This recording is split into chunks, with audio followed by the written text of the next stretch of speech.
Skin beauty issues తో struggle అవుతున్నారా? 150+ clinics ఉన్న అడ్వాన్స్డ్ గ్లో స్కిన్ లో ఫ్రీ కన్సల్టేషన్ కోసం కాల్ చేయండి. Welcome to Suman TV. పశ్చిమాసియా దేశాల్లో రోజు రోజుకి యుద్ధ వాతావరణం వేడెక్కిపోతూ ఉంది. వందల మంది అమాయకులు చనిపోతూ ఉన్నారు. దీనికి ఒక్కసారి మూలాల్లోకి వెళ్తే కనుక నిన్న ఒక్కరోజే ఇక్కడ నౌకాదళ విన్యాసాల కోసం వచ్చిన ఇరాన్ నౌకని శ్రీలంక సముద్ర తీర ప్రాంతంలో అమెరికా జలాంతర్గామి అంటే సముద్రంలోనే మొత్తం స్మాష్ చేసింది. దానివల్ల దాంట్లో 140 మంది చనిపోయారు. 33 మందిని శ్రీలంక నౌకాదళం కాపాడింది. కానీ అనేక మంది అమాయకులు నౌకాదళ అధికారులు, ఇరాన్ అధికారులు చనిపోయారు. ఆ నౌకనే సముద్రంలో అమెరికా ముంచేసింది.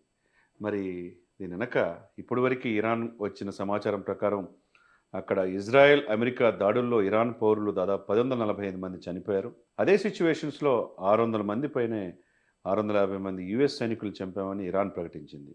ఇవన్నీ ఒక ఎత్తు అయితే భారతదేశం నుంచి వెళ్ళి అక్కడ ఉపాధి కోసం ఉన్న పశ్చిమాసియా గల్ఫ్ దేశాల్లో వాళ్ళు 95 లక్షల మంది ఉన్నారు. నిన్ననే అదొకటి సపరేట్గా చేశాం.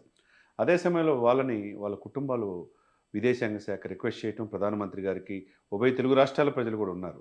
కట్ చేస్తే వాళ్ళు ఇప్పుడిప్పుడే భారతదేశానికి తిరిగి వస్తున్నారు.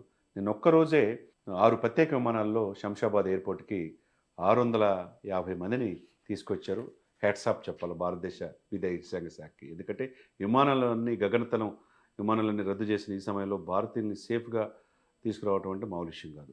తెలుగు రాష్ట్ర ప్రజలే 650 మందిని తీసుకురావడం ప్రత్యేకంగా భారతదేశ విదేశాంగ శాఖకి ధన్యవాదాలు తెలియజేయాలి.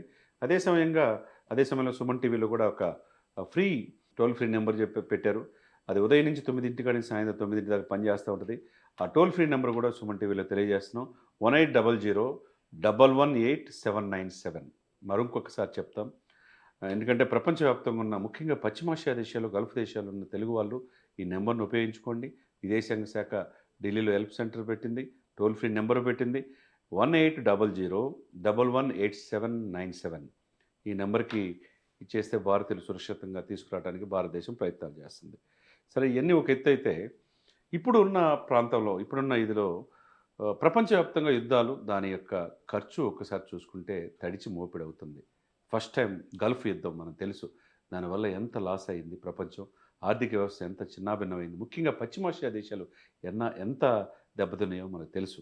దాంట్లో చూసుకుంటే 1991లో గల్ఫ్ యుద్ధం జరిగింది. దానివల్ల 62.19 లక్షల కోట్లు యుద్ధంలో లాస్ అయిందంటే దాన్ని బట్టి అర్థం చేసుకోవచ్చు. అంటే ఇంత దారుణం. అంటే 67,600 కోట్ల డాలర్లు యుద్ధం వల్ల లాస్ అయ్యాం. అది పశ్చిమాసియాలో ఫస్ట్ గల్ఫ్ యుద్ధంలో జరిగింది. రెండోది చూసుకుంటే 9/11 అటాక్ మనకు తెలుసు. ట్విన్ టవర్స్ పైన అమెరికా పైన దాడి చేయటం, దానికి వరల్డ్ ట్రేడ్ సెంటర్ కూల్చివేశారు. దానికి దాదాపుగా 2 దశాబ్దాల పాటు యుద్ధం జరిగితే దానికి అయిన ఖర్చు 739.97 లక్షల కోట్లు. 735.97 లక్షల కోట్లు అంటే 8 లక్షల కోట్ల డాలర్లు లాస్ అయింది. ఎవరు తిన్నట్టుది? దశాబ్దాల తరబడి యుద్ధం చేస్తే ఆ దేశం మీద, అమెరికాతో పాటు అన్ని దేశాల మీద ప్రభావం చూపించింది. ఇందాక నేను చెప్పినప్పుడు 1991 గల్ఫ్ వార్, ఆ తర్వాత 9/11 ట్విన్ టవర్స్ దాడికి ప్రతిఫలంగా 2 దశాబ్దాలు పోరాడింది అమెరికా. 8 లక్షల కోట్ల డాలర్లు ఖర్చు చేసింది. ఇకపోతే ఆపరేషన్ పరాక్రమ్, అది భారతదేశం మనం సుస్థిరత కోసం పక్కన శత్రు దేశాలతో పోరాడాల్సి వస్తుంది, ముఖ్యంగా పాకిస్తాన్తో. దాంట్లో మనకైన ఖర్చు 5,579 కోట్ల రూపాయలు ఖర్చు అయింది. అది పాకిస్తాన్కి దానికి త్రిబుల్ అయింది. 3,000 వాళ్ళకైంది 3,680 కోట్లు పాకిస్తాన్ ఖర్చు అయినా ఎక్కువ లాస్ అయింది పాకిస్తాన్కి. కాబట్టి ఆసియా అయినా అమెరికా అయినా ప్రపంచవ్యాప్తంగా డబ్బు అమాయకులు బలైపోతారు. దీంట్లో సైనికులు బలైపోతారు. వర్తక వాణిజ్యాలు దెబ్బతింటాయి, ప్రకృతి వనరులు దెబ్బతింటాయి, వాతావరణం కలుషితం అవుతుంది. టోటల్గా మనిషి అనే వ్యక్తి చాలా దారుణమైన పరిస్థితి ఎదుర్కోవాల్సి వస్తుంది. ఇకపోతే ఇంకోటి సిరియా అంతర్యుద్ధం. ఇది దాదాపుగా 2011 నుంచి 2024 వరకు జరిగిందంటే దీన్ని బట్టి మన 13 సంవత్సరాలు జరిగింది సిరియా యుద్ధం.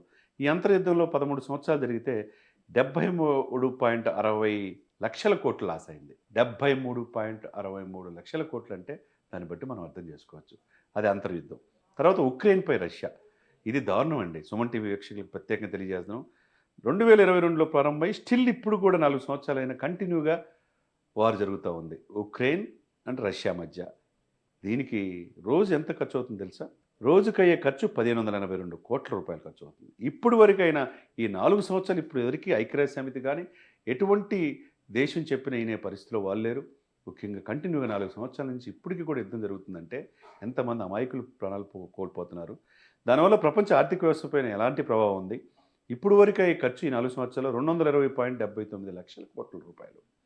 220.79 లక్షల కోట్లు అంటే దాన్ని బట్టి మనం అర్థం చేసుకోవచ్చు. అంటే 2.4 లక్షల కోట్ల డాలర్లు ఈ 4 సంవత్సరాల్లో ఉక్రెయిన్ ఖర్చు అయింది. అది ప్రతిరోజు ఇందాక చెప్తున్నట్టు 1582 కోట్లు. అంటే ఇది పునర్నిర్మాణం అవ్వాలంటే ఎంత అవ్వాలి? 54.9 లక్షల కోట్ల రూపాయలు ఖర్చు అవుతుంది. అంటే ఉక్రెయిన్ పునర్నిర్మాణం అవ్వాలంటే. ఎవరు తిన్నట్టు ఇక్కడ? అమాయకులు బలైపోతున్నారు. నిద్రలేని రాత్రులు ఇక్కడ దేశం ప్రజలు గడుపుతున్నారు. ఇకపోతే ఆపరేషన్ సింధూర్ మనం చూసాం. భారతదేశంలో జరిగిన అతిపెద్దది. శత్రు దేశాలు ప్రపంచం ఏంటనేది మన శక్తి సామర్థ్యాలు ఏందనేది ప్రపంచానికి తెలియజేసింది. 2025లో జరిగితే 3753 కోట్ల రూపాయలు భారతదేశానికి లాస్ అయింది. 3753 కోట్ల రూపాయలు సైన్యానికి ఖర్చు, ఆయుధాలకు కానీ దేనికైనా. అదే పాకిస్తాన్లో 13,805 కోట్ల రూపాయలు వాళ్ళకైంది. వాళ్ళ యొక్క శత్రు స్థావరాల మీద మొత్తం మనం ఆపరేషన్ చేసి ఆపరేషన్ సింధూర్ సక్సెస్ అయ్యాం. భారతదేశ సైనిక సామర్థ్యం ఎంతో తెలిసింది.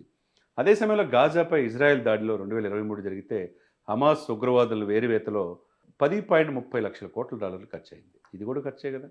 దీంతోపాటు ఇజ్రాయెల్ ఇరాన్ యుద్ధం మధ్య 2025లో స్టార్ట్ అయితే 12 రోజులు జరిగింది.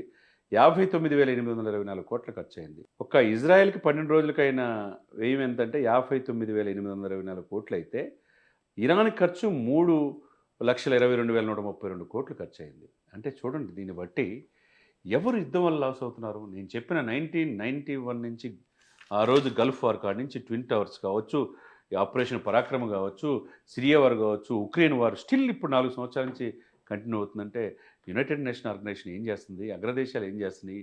ఎందుకని 850 కోట్ల జనాభాలో ఒక దేశం మధ్య శాంతి ఒప్పందాలు చేసుకోలేకపోతున్నారు? దానివల్ల లాస్ అయ్యేది ఎవరు?